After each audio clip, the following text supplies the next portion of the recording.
When the script came to my desk, it was a good script and the idea was really good. What really caught my attention was the idea of taking this premise and taking a model that had worked in the past of a two-hander and flipping it on its ear and putting me in the comedy role, if you will, and putting Kevin Hart, who is the world's most successful comedian, on fire, and putting him in the straight man's role, but just in that model. And when I say that, the comedy cross intersects along the way. So I think it was a combination of a really good script and putting me in a scenario where I had to stretch and work some different muscles, and putting Kevin in a role where he had to stretch and work some different muscles. And then somewhere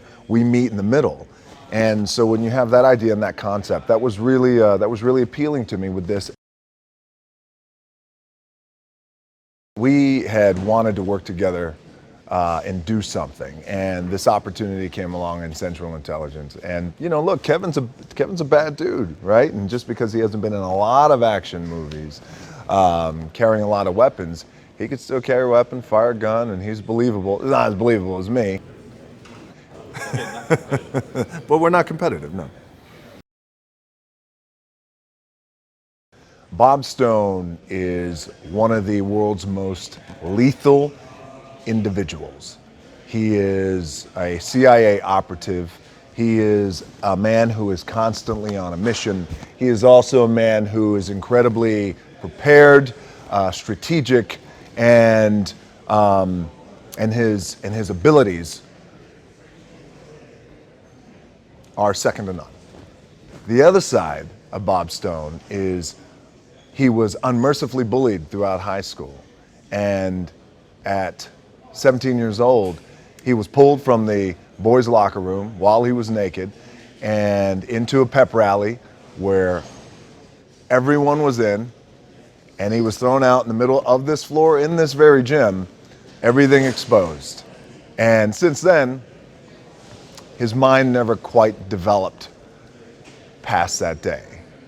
So he's become incredibly lethal, smart, CIA operative, but he still has a very childlike essence to him. You know, the character of Bob Stone was a big challenge, but it was a welcome challenge, because oftentimes, you know, when you're making a movie and you're playing a character, and obviously actors can attest to this, whether they're on stage or whether on TV or film, is that generally it's one character. But I think it was so much fun playing this character because there was a duality that of a guy who, again, was this badass who can take you out just like that, kill you in 19 different ways. And then to the other guy who in his brain, he still has this childlike way about him.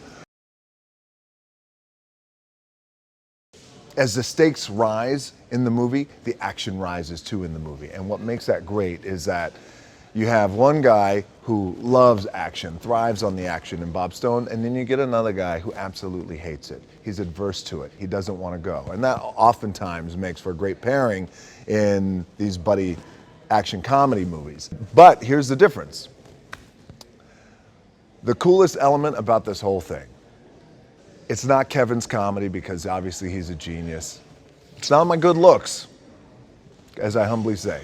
The coolest thing about this is that my character Bob has a real love and affection in a hero worshiping kind of way to Kevin's character.